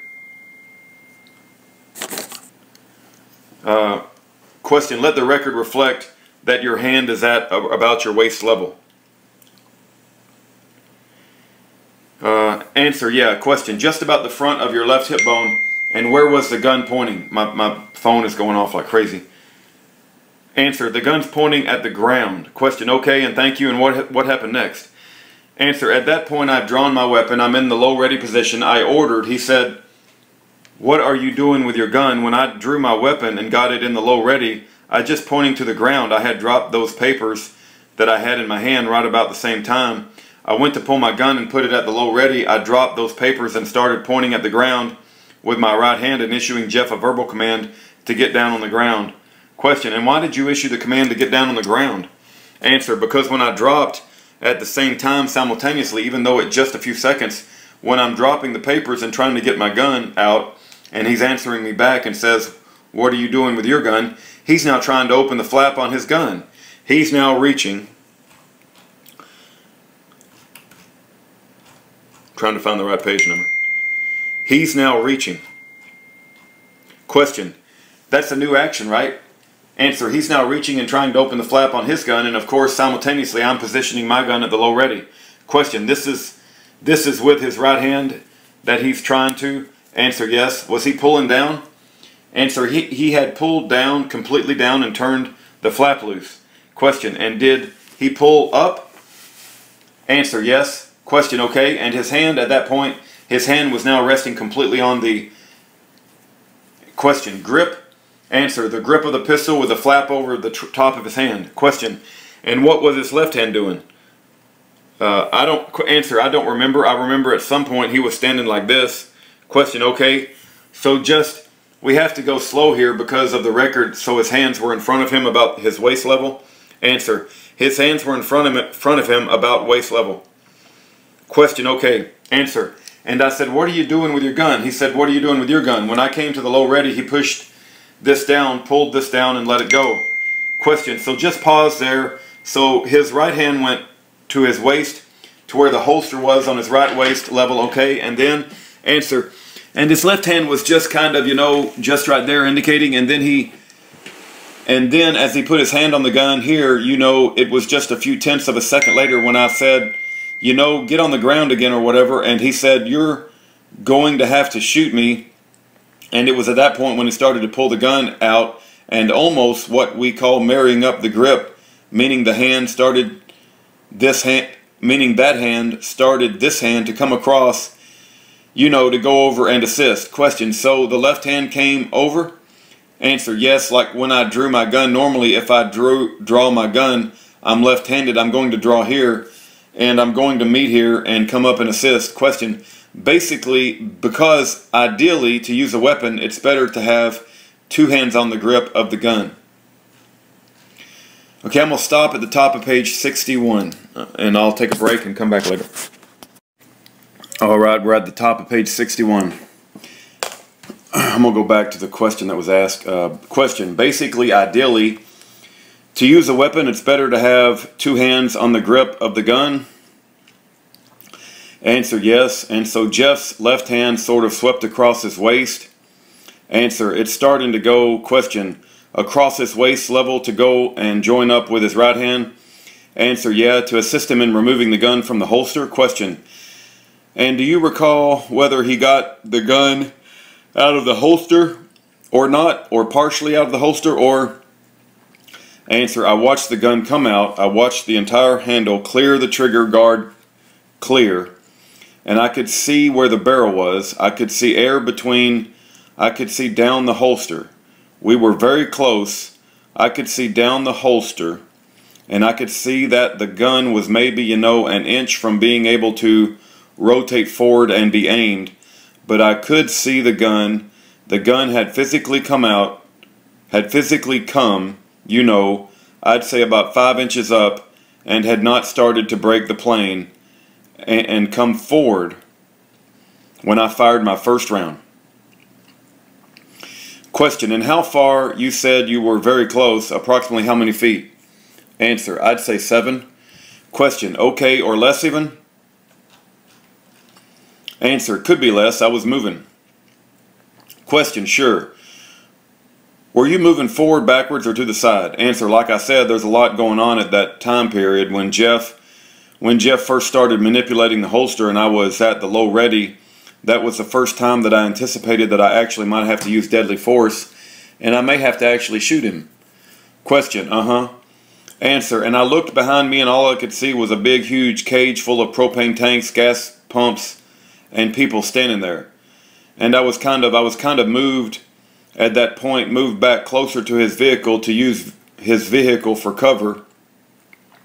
And at that point, while he's still manipulating the flap, I knew that I couldn't fire a shot, and I knew that I would not be able to shoot in that direction. So I made a tactical choice to step out And 2, change the angle. I didn't want him to chase me around the car or follow me around the car. I wanted to be the one to set the distance, so I stepped left and stepped out from behind the car, and I stepped at an angle like I was trained to put distance between me and him and step left. Question, and what was Mr. Mertens doing at this time, do you know? Answer, I can't even see Mr. Mertens, I can hear him. At that point, I heard him say, "Get down on the ground, Jeff," but I can't see him at all. Question, okay, now when you said get down on the ground, did Jeff attempt to comply with your command in any way? Answer, no. Question, did he start to kneel? Answer, no. Question, did he turn his body left or right in any way? Answer, no. He stood there with both his hands out in front of him. When I said get on the ground, he said, you're going to have to shoot me. And that's when he started to try and pull the gun out. Question, did he put one or both hands in the air? Answer, to tell you the truth, at that point I knew his hands went. One, I couldn't tell you what the left hand was doing. I tell you the right hand was on the gun. That was the only hand I was looking at that point. I started staring, my vision closed in. I started fixating on that gun and coming out of the holster. Because to be honest with you, I couldn't believe he was doing it. I mean, I could not believe that he was taking the gun out of the holster. I couldn't believe it. Question, you thought it was breathtakingly stupid? Answer, I just thought he was a man of God, and I didn't anticipate that he would resort to deadly force like that. I knew that he was. Most people are pro-gun, you know, when confronted with a deadly situation, aren't going to use their gun. They're going to talk and be friendly. I just couldn't believe that it had escalated to that level and he was actually willing to shoot me. And I mean, it shocked me that he was so serious and so angry. I mean, because at that time when he was drawing the gun out, I mean, he's crouched in a defensive position. I mean, he's staring right at me. His eyes never left my face. So I mean, he's not so fixated on the gun, trying. He's staring down, he's staring me down, staring at me, and it was at that point when he started bringing the gun up that I fired. But I never thought he would take the gun out of the holster. I thought he would just antagonize me with it, open the flap, put his hand back and forth on it, try to get me to do something. And when he said, you're going to have to shoot me, and started to exit that gun from the holster and remove it, and in that posture, I had no choice but to fire. Question, okay, where were his eyes looking at the time?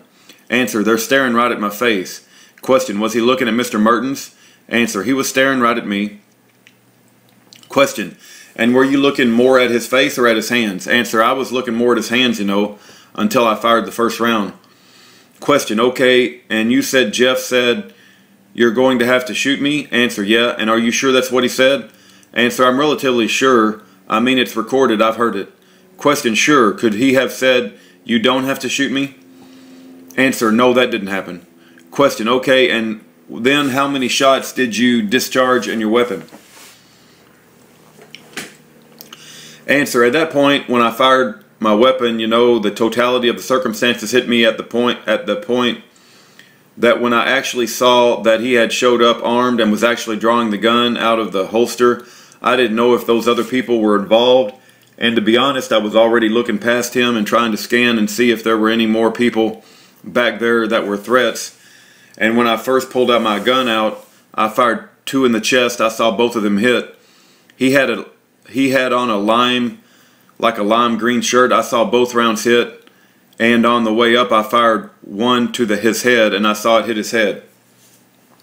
And at that point, question, let me stop you there, sir. Where were you aiming?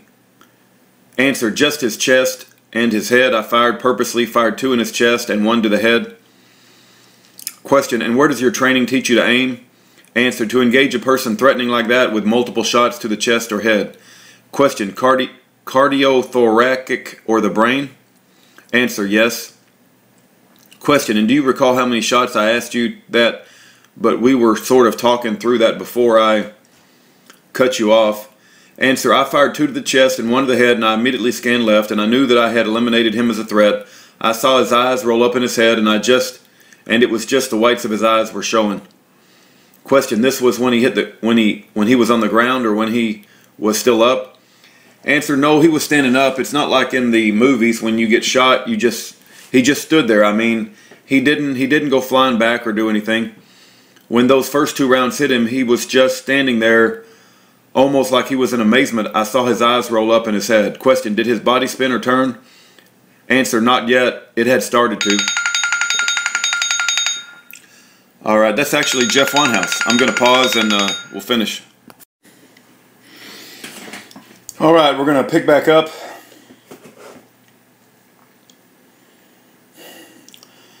Question, did his body spin or turn? Answer, not yet. It had started to. Question, okay. Answer. And that's when what we call scan left, I actually looked to see if there was anybody else over there with a gun or anything else was going on. And I heard a gunshot, and right when I heard that gunshot, I didn't hear my gunshots. I just felt the recoil of my pistol. I did hear that gunshot, and man, it was loud. And I thought, perhaps maybe Jeff had fired a round into the ground or gotten a gun out. I had already taken another step forward and left, and I'm taught to just always step forward and left when I'm in a gun battle. Question, okay. Answer. The reason why most people are right-handed, if I step forward and to the left, most people are going to jerk the trigger and they're going to shoot to my right. If I'm moving forward and to the left, I mean, it's an army tactic that's taught in special operations. You sustain a better chance of not being mortally wounded. So I'm stepping front and to the left. I'm moving targets harder to hit. I'm already looking for other threats and other things. Question, for example, the gutter men?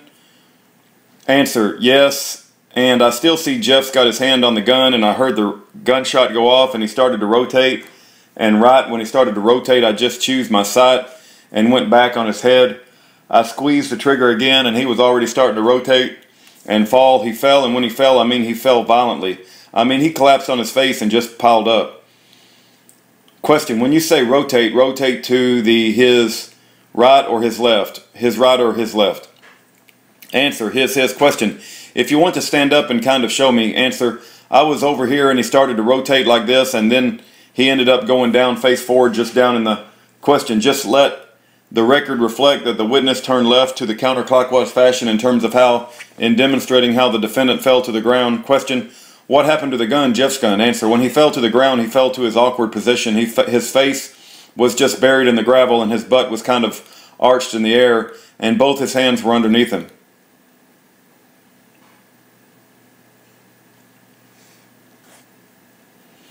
Question, so they were sort of underneath his waist? Answer, they were both underneath the front of his waist near his groin area. Question, okay. Answer, and his butt is kind of canted in the air and his face is just buried in the gravel? I mean, I remember his glasses were broken. That's how hard he hit. I mean, when he hit, he just broke his glasses. And as soon as he hit, then I made sure there were no more threats. I mean, I hear myself on tape. I'm yelling for everybody to cover because there's still people around the parking, and I know he still has that gun, so I want that gun. So that's when I looked, and Scott was covering my rear, and the FBI guy, once I made physical contact with him and told him to cover me, he was pointing his gun towards Jeff. I went up alongside the car and rolled Jeff over a little bit where I could see the gun, and that's when I saw the gun was still. The gun was laying on the ground out of the holster underneath him, and his hand was the butt of the gun. His hand was like about an inch from being able to grasp the butt of the gun, but there was no fingers on the trigger guard. Question, so his hand was partially off the gun? Answer, his hand was just open and the gun was laying right there, indicating just like this. Question, so the record reflects the gun was lying on the tips of his fingers? Answer, yeah, and it would be the butt. Question, the butt of the gun? Answer, not anywhere near the trigger or anything. Question, and when you say he rolled over some, did he roll over on his back onto his side? Answer, I pushed him over. Question, you rolled him on his left side, right side? Do you remember? Answer, I pushed him over onto the left side where I could see the holster on his right side and the gun, I'm standing directly above him. Question, okay, and so my concern is that he's going to get the gun and start firing, need to secure the gun. So I'm standing above him, I roll him to the left, I see the gun. At that point, I'm starting to lose my fine motor skills. So I know that I have some nerve damage, and so when I get excited, I get adrenaline dump. I know this because I've been in shootings before, in incidents. I know that one of the first things that leaves my body is my fine motor skills. Let me interject right here that the other FBI guy testified in his deposition that it took a long time for Folsom to get the gun out from underneath the body. Now, if the gun is just laying there, ready to be pulled out from the body, it's not going to take very long, right? You're just going to roll the body over and get the gun out. It's going to take like less than 5 seconds. But it took a long time. That was what the FBI deposition, the reason it took a long time is because Folsom, the gun was never pulled out of the holster, and Folsom is having to move the body and get the gun out of the holster before the FBI guys can get right up on the scene. And so he's given this sorry excuse about, I had an adrenaline dump and I'm losing my fine motor skills, so I can't pick up a gun that's clearly on the ground. And freaking sane. Question, is this because you were shot, your fine motor skills? Answer, no. I have some nerve damage in the nerve that runs, the ulnar nerve that runs through my arms, and so, question, right and left arm? Answer, right and left arms. Question, okay. Answer, so typically, if I get in a stressful situation like my handshake, I have Alzheimer's. Is that a good way to describe it? Question, or Parkinson's. Answer, or Parkinson's. So I knew I could feel that coming. The stress and the adrenaline was coming, so at that point, you don't want to be manipulating any type of weapons or guns. This is what happens when you get involved in a stressful situation. You lose your fine motor skills. Or you get nervous that you just murdered somebody in cold blood, or you thought you did, but God saved his life. And I rolled him over. I see that the gun there, I just reached down and grabbed the gun and shoved it in the holster that was right there. Are you kidding me? He claims he put the gun back in the holster. He claims it was out of the holster, but I put it back in the holster. Question, Answer, and the reason I did this, didn't want to take the gun and throw it. I didn't want to take the gun and stick it in my waist and shoot myself. I didn't want to endanger anyone else. I know that holster. I took that gun and I shoved it down in the holster, and you know, he's laying forward, and what's showing on to me is that those two pins, and I just popped the pins. I grabbed the whole thing and I just threw it. That is insane. Why would you take a gun that's laying out on the ground and put it back in Jeff's holster that's attached to his body? You wouldn't do that. You would just take the gun. He's doing that because he's concerned that somebody else is going to say they saw the gun in the holster. Question, so the gun inside the holster, toss it free and clear of the defendant, can't reach to grab it? Answer, well, I know that the gun's protected with the trigger guard and nothing's going to hit that trigger and set it off. And I've seen, question, stop there. When you say a trigger guard, what do you mean? Answer, see, the trigger guard's not exposed, so when the gun's in there, you can't possibly, there's a bolt right there, you can't possibly access the trigger guard when that weapon's in the holster. Question, okay. Answer, so I knew that was the safest place for it to be. I knew that the worst thing I could do is to try to make it safe or make it clear or try to toss it somewhere or set it somewhere, so I put it in that holster and tossed it. I rolled him over on his left side, made sure he didn't have any other guns, and then I handcuffed him behind his back right there. Question, and then what happened next? As I yelled, answer, I yelled and asked, was anybody else hurt? And that's when I got up and I told Mike to call an ambulance. He said Scott had already called the ambulance, and you can kind of hear us going through the motions. I'm making sure that no one else has been injured, and I didn't even know Scott had fired until after I talked to him. And it's at that point, after I made sure the scene was secure, me and Scott just rolled Jeff over onto his side and took a look at his injuries, and they looked severely life-threatening, and he had gone pale gray, and there was just a pool of blood coming out from his head. And I mean, he was just laying there. We rolled him over on the side, and I could hear Scott telling him, you know, stay with us, and talking to him a little bit. At that point, I got my cell phone out and called my lieutenant to let him know what happened. Question, okay, which lieutenant did you call? Answer, Lieutenant George Knowles. Question, and what did the FBI agents do, if anything? Answer, they covered me while I was up there disarming him and securing the weapon, and then they went and secured the scene and made sure none of the witnesses left until we could get people there to talk to them. Question, did Jeff ever come to? Answer, he did. Question, okay, and what happened then? Answer, at first when I saw him, I rolled him over in his body and he was just lifeless. I mean, I thought he was dead instantly when he hit the ground. Later, now I look at it, maybe perhaps he blacked out or was unconscious and woke up. But for several minutes, he was lifeless. There was no, I mean, when you pick up his arm or his leg, he was just limp, and I thought he was already deceased. And we rolled him on his side, and at that point he started kicking a little bit. And so they started, you know, keeping him on his side and talking to him. And then right when the paramedics pulled in, we started trying to open up everything and give them access to Jeff. He sat right up. Question, and you called the paramedics? Answer, yes, my partner Scott called the paramedics. So I mean, he sat right up, still handcuffed, hands behind his back, and just sat up, and was kind of it was kind of eerie.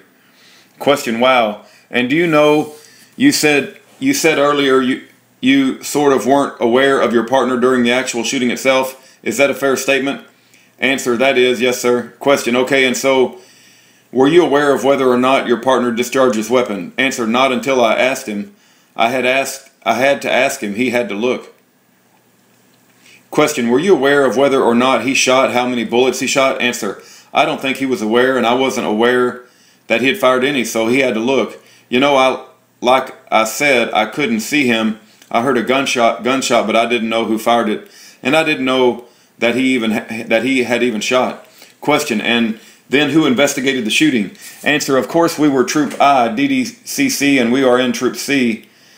So they sent the Troop C, DDCC people to investigate the shooting. Question, and who from Troop C was the investigator? Answer, the whole unit practically. I couldn't name you anybody that wasn't there. Question, were you ever interviewed by Sergeant Harry Smith? Answer, yes, him and Corporal Ashby. Question, did they record the meetings? Answer, yes, they did. Question, did you ever talk to your Lieutenant Knowles about the shooting? Answer, a little bit, yes. Question, okay, did you tell Lieutenant Knowles words to the effect of Jeff jumped out of the car with the gun in his holster and said, pull out a gun and shoot me, I shot him right there? Let me read that again. Question, okay, did you tell Lieutenant Knowles words to the effect of Jeff jumped out of the car with a gun in his holster and said pull out a gun and shoot me? I shot him right there. Answer, I've heard that, and that's not all of the conversation. I remember I said to George, I mean, I was pretty upset, and what I said was Jeff showed up, he had a gun in the holster, he tried to pull out his gun and shoot me. And that's what I said to him. I don't think whatever that recording device got all my words, but I honestly could not get over the fact that he tried to pull the gun out and shoot me. I mean, I just didn't think he'd do it. And I underestimated him, and that is what I was hung up. And to this day, I still don't believe that he tried to pull the gun out and shoot me, but he did. Question, let me get through these pages. And this nerve issue that you identified that interferes with your fine motor skills, when did that kick in? When you started shooting? Answer, it kicked in after I had fired the weapon. You know, it's normal for anyone who involved in a use of force like that to have, when the adrenaline dumps, to have lost the fine motor skills, or not hear a gunshot, or not see a muzzle flash. Stress and adrenaline and being involved in a critical incident can change your perception. I've known officers who had 300 Win mag rifles fired at them from 15 feet, never heard a gunshot, and those things shake the leaf off every tree within half a mile when they go off. So I know from my personal self of being exposed to these types of situations, the first thing that my body starts to do is I start to lose my fine motor skills. So it is not something that occurs during training or anything, but during life-threatening event. And I've been trained how to push through that and recognize how not to manipulate a gun or do something of that nature and cause a situation to be worse than it is. But I do have the partial paralyzation of nerve. Question, do you know what caused that? Answer, it's not been determined. I mean, but I know my hands shake, and so when people ask me why my hands shake, I have nerve damage. And so, question, if you just told them right now they can shake? Answer, yeah. Can you show that? I don't know if they're going to shake or not, but I do know they shake. And when I have stress, your hands are twitching a little bit right now. When I have stress, they're worse. Question, is that fair to say that you're shaking a little bit? Answer, yeah, I'm pretty shaky, you know. I guess if you're talking about the time you murdered Jeffrey Weinhaus, you would shake a little bit because you're a little nervous about it. Yeah, I'm pretty shaky, you know, but like I said, I just know myself and I know my body, and the first thing that happens to me is I'm going to lose my fine motor skills. Question, did this problem develop in the military when you were in the military? Answer, I was trained that this problem happens to everybody. However, because of my nerve damage, I noticed it more rapidly, and it can affect me greater than it would a normal person. But as far as losing my fine motor skills, everyone does that. I just noticed that it affects me, and to be honest about it, you know, I've even taken medication before for it, and you know, I know that my fine motor skills are affected during that. Question, what medication do you take? Answer, I hadn't taken it for years, but the Army gave me some medication for the tremors to see if it would stop, and it didn't work. Question, and you were not on this medication at the time of the shooting? Answer, no, so I had testing, and I've been determined to have partial paralysis. I'm actually listed as a disabled veteran and received compensation because of my injury to my nerves. So I mean, it's well documented, I do have this nerve. Question, in the line? Answer, injury. Question, in the line of duty as a highway patrol trooper, have you shot anyone else before? Answer, yes. Question, can you tell me briefly about the circumstances of that? Answer, in October of 2001, Mr. Parks, excuse me just a minute, before we get on here, we've been going for about an hour and a half. I have to use the restroom. Take a 5-minute break here. Mr. Eastwood, sure, that's fine. Whereupon there was a short break. Question by Mr. Eastwood. So we're back on the record after a little short break, and we were discussing just other shootings you've been involved with within the State Highway Patrol. I don't know if you've shot people before in the military, and I'm not going to get into that, but in terms of your obligations as a law enforcement officer, you have been involved in other shootings? Answer, yes, sir. Question, okay, could you tell me about those briefly? Okay, I'm going to stop at the top of page 81. All right, we're going to pick up at the top of page 81. Let me go back to the question at the bottom of page 80. Could you tell me about those briefly? Answer, the one in which I used deadly force was in October 28, 2001.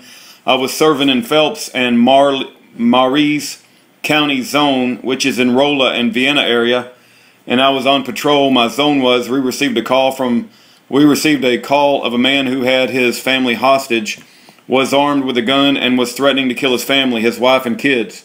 And when he responded to the house, of course we were driving, it's taken a while to get there, we receive additional information that he has a rifle and has plans to shoot any police officers that show up and anything of that nature, and has left the house and is outside on the property. It's kind of a rural property.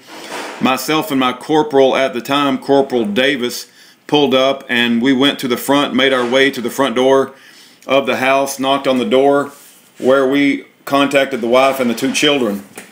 She explained that her husband, Bradley Ross Davis, had been drinking all day, you know, and had been... Hold on, I got to close the door here.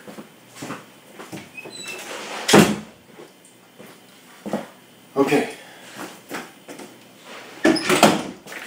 Alright, she explained that her husband, Bradley Ross Davis, had been drinking all day, and you know, and had been in trouble with the law before, and had tried to hang himself the week before, and he had just been having some problems, and was, you know, not supposed to be in a possession of a firearm, but he had borrowed a firearm from the neighbor and had this firearm, and they got into this argument about the drinking, and one thing led to another, and they got into a big domestic.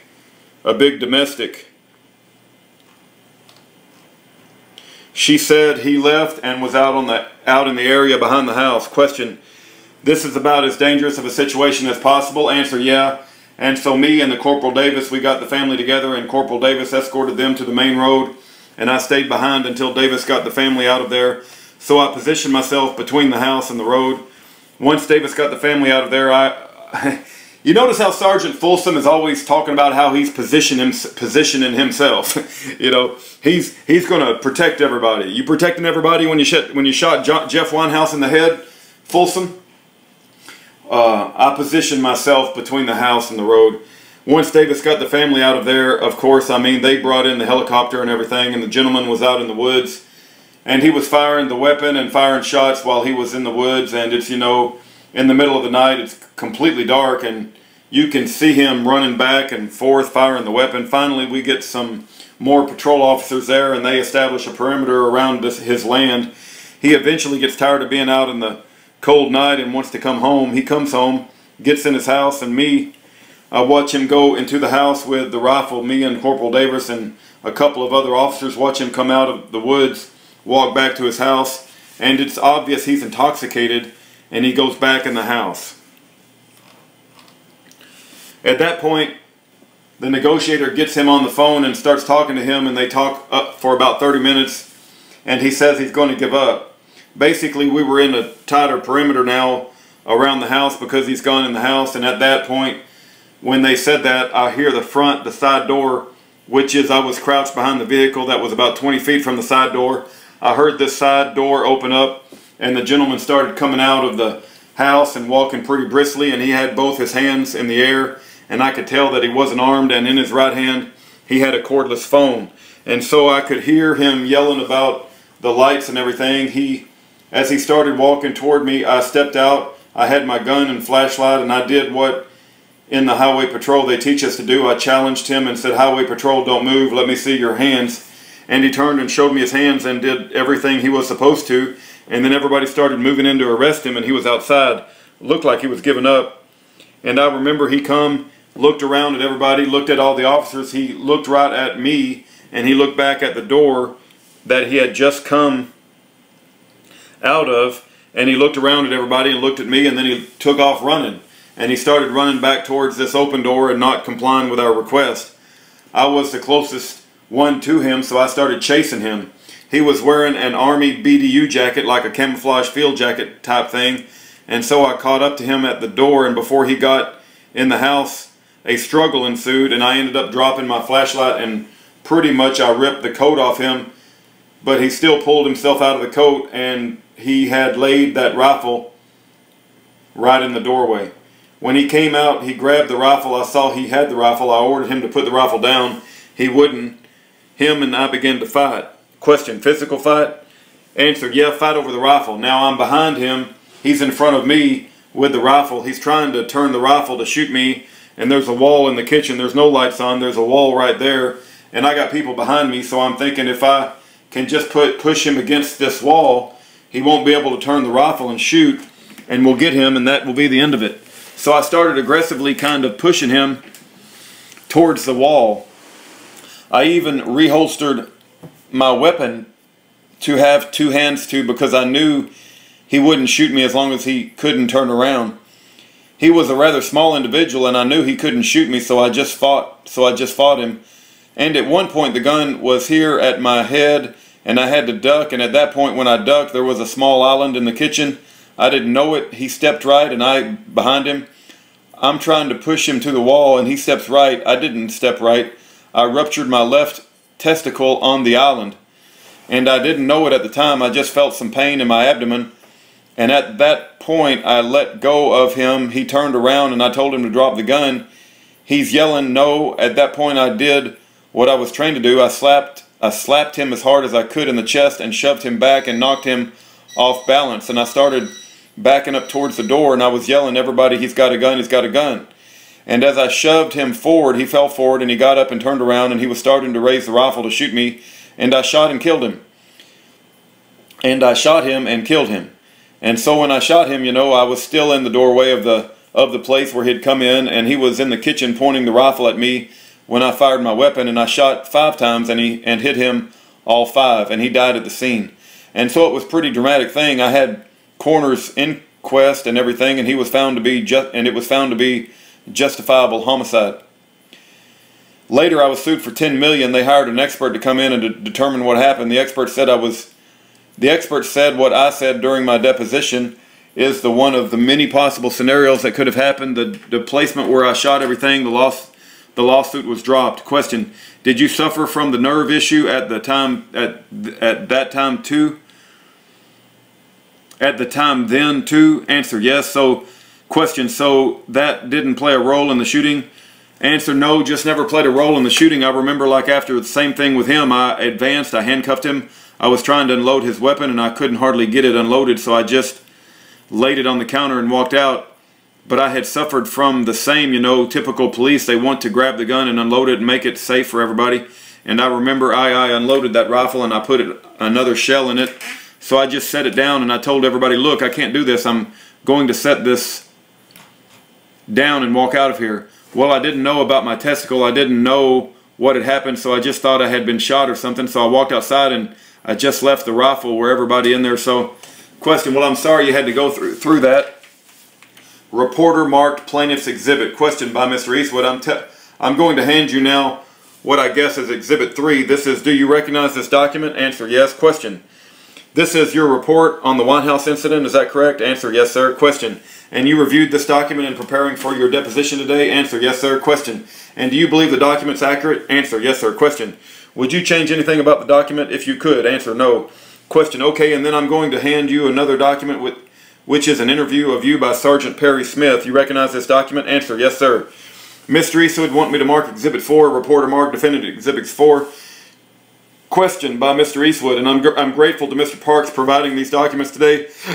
By the way, I didn't have clean copies. Do you recall the interview by Sergeant Smith? Answer, yes, sir. And question, and do you feel that Sergeant Smith's report here accurately reflects your statements to him? Answer, yes. Question, is there anything in Sergeant Smith's report that you disagreed with? And take your time, please. I know it's my understanding that you reviewed this document already, but I also understand that it's a multiple page document and you might want to. Answer, I read it several times and I don't see anything that stands out that I disagreed with. I might have said something different, but I don't see anything that I disagree with, sir. Question, okay, well, thank you. And then finally, I want to show you two documents, two recordings, rather, I believe you reviewed already. One is that's to play the audio first. This is an audio recorded by Valerie Weinhaus of Jeff Weinhaus. I'm not going to start at the very beginning because you wouldn't have knowledge of that, I don't believe. But question, do you recognize this to be, I'm going to pause, do you recognize that to be Jeffrey Weinhaus' voice? Answer, yes, I've heard that recording. Question, okay, so I'm going to start around, I'm going to fast forward to around 4 minutes, 15 seconds. 4 minutes, 15 seconds in the tape, and then I'm going to start the recording. Video playing. Question, who's that? Answer, that's me. Question, okay, video playing. Question, is that Jeff? Answer, yes, sir, video playing. Question, so is that Jeff again and you talking? Answer, yes, sir. Question, and then I'm going to go back just a wee bit. Video playing. Question, is that you saying I'm authorized to have a gun? Answer, yes, sir, it is. Question, do you believe at the time that Jeff was not authorized to have a gun? Answer, I knew that I was authorized to have a gun. I mean, I'm there to arrest him for a felony drug arrest. So in my mind, I probably wasn't that comfortable with it, but I knew I was authorized. Question, you never investigated Jeff for unlawful possession of that gun, did you? Answer, no, sir, I did not. Question, you never made it to your knowledge. You never made it to your knowledge Jeff was never arrested for unlawful possession of a gun? Answer, no, sir, no, he was not. Question, it was rather the alleged use of the gun that was at issue in this incident, not the mere possession? Answer, yes, sir, video plan. Question, is that you saying get down on the ground? Answer, yes, sir, video plan. Question, now what did Jeff say there just before you,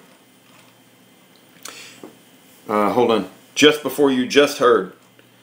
Answer, said you're going to have to shoot me, man. Question, you sure that it couldn't be you don't have to shoot me, man? Answer, no, it's not that. Video playing. Question, okay, who is that? Answer, me. Question, are you talking to Scott Mertens at that time? Answer, yeah, that's when I rolled him over and you know, I see the gun underneath him in the sand. Video playing. Question, who says got him? Answer, that's Mike Morris, FBI agent. Video playing. Question, who is that? Answer, that's me and that's one of those guys fixing the gutters saying you guys cops? I said, we're police, FBI, highway patrol.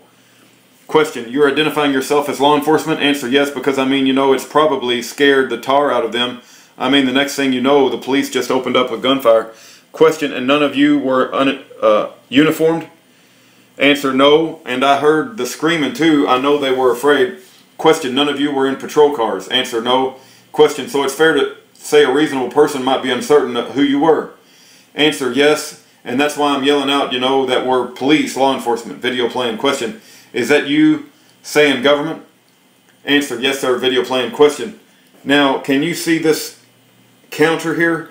Answer, Question, at about 7:09, there's going to be a statement, and after you listen to the statement, you can identify whether it was you or someone else making the statement. Answer, okay, thank you, sir.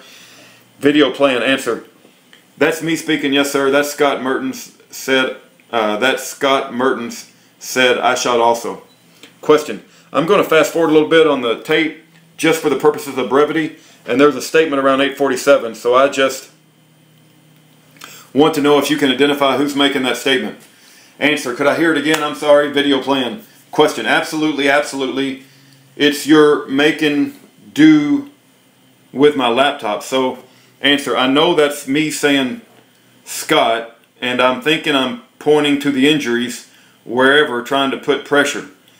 Question. You don't hear that as Scott Vest, V-E-S-T-S? We can listen to it again. I don't know. I'm asking you. Answer. I know there's a section where I said I got him right here, and I can't tell if that's it. I know we have these vests that we wear if we're exposed in a public incident. We're supposed to put these vests on. They look like fishing vests immediately, so we're a road trooper. So where a road trooper has to put on his reflective vest if he's going to be on the highway, we're supposed to put on these vests that say who we are and everything. So I possibly could have been mentioning that. I thought that might have been the spot where I was telling Scott I got him right here, and we're trying to put pressure. Question. And this was not a reference to a bulletproof or a bullet resistant vest? Answer. No, it's a reference to a part of the uniform that, you know, a jacket that readily identifies that we're a state trooper and says state trooper on the back, and it's got a big logo. I mean, we were wearing polo shirts with the same logo, but this says state trooper on the back. But anytime we're sent to an incident or commanders want to know who the troopers are, the way they want to know who the troopers are is seeing the thing on your back that says state trooper. Question. So for your safety, ease of identification? Answer. Yes. Anytime we are in a public incident or anything, we're supposed to put that on. Question. Does this audio tape, I know the sound quality is not perfect. Answer. Yeah. Question. And we did not listen to the entire tape, but the portions of the tape to which you listened, do they accurately reflect the events as you recall them?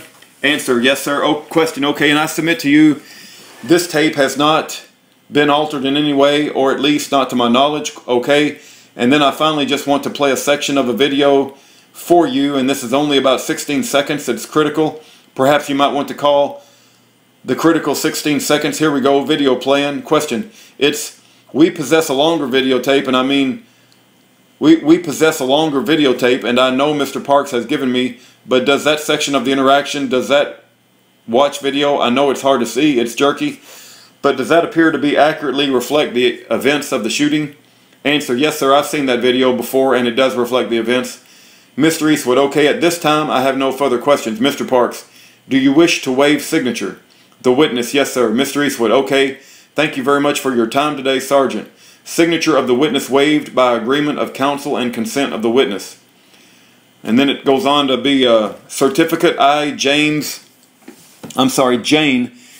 M. Rich, a certified court reporter within and for the state of Missouri, license number 411, do hereby certify that pursuant to notice there came before me in the offices of Mr. Robert H. Parks, II, Franklin County Prosecuting Attorney, 15 South Church, Room 204, Union, Missouri, Henry James Folsom, who was first duly sworn to testify to the truth and nothing but the truth of all knowledge touching and concerning the matters in controversy in this cause, that the witness was thereupon examined and signature of the witness waived by agreement of counsel and consent of the witness, and that this deposition is true and accurate record of the testimony given by the witness. I further certify that I am not of counsel nor attorney nor for either of the parties to said suit, nor related nor interested in any of the parties or their attorneys. In witness thereof, I have hereunto set my hand this 11th day of July 2013, Jane M. Rich. All right.